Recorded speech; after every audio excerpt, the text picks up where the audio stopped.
اللہ رب العزت نے کائنات کی تمام مخلوقات کو ان گنت نعمتوں سے نوازا ہے، جس کا ذکر قرآن میں بھی موجود ہے۔ سورہ ابراہیم میں ارشادی باری تعالیٰ ہے، اور اگر اللہ کی نعمتیں گنو تو انہیں شمار نہ کر سکو گے۔ سمندر بھی اللہ تعالیٰ کی ان نعمتوں میں سے ایک ہے، جو اپنی اتھاہ گہرائیوں میں خزانوں کا سمندر سموئی ہوئی ہے۔ بے شمار نباتات، معدنیات، تیل، گیس اور قیمتی پتھروں کے علاوہ 75% آکسیجن بھی یہی سمندر مہیا کرتے ہیں۔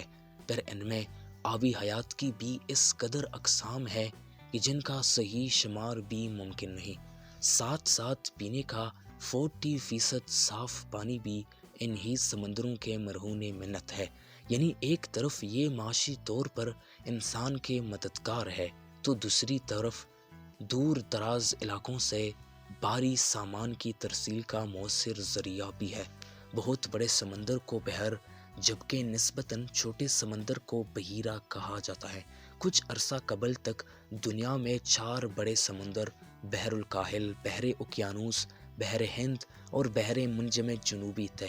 پھر 2000 میں بحر منجمد شمالی کو باضابطہ طور پر 5ویں سمندر کا درجہ دیا گیا، جس میں انٹارکٹیکا کے ارد گرد کا پانی بھی شامل ہے۔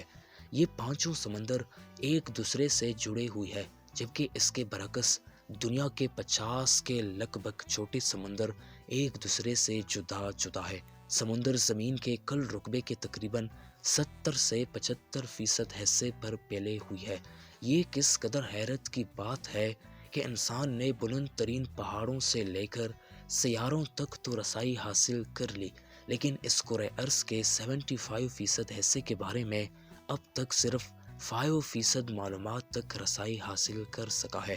سمندر کے حوالے سے ماہرین کا کہنا ہے کہ سمندر کی دنیا اس قدر گہری، پر اسرار اور پوشیدہ ہے کہ زمین کے تمام دستیاب وسائل بروئے کار لا کر بھی اس کے تہہ تک مکمل رسائی ممکن نظر نہیں آتی۔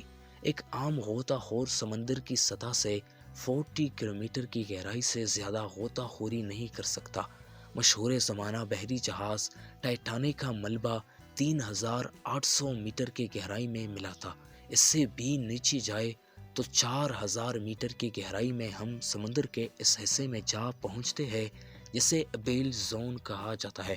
یہاں پانی کا دباؤ 1100 مربع فی انچ تک جا پہنچتا ہے۔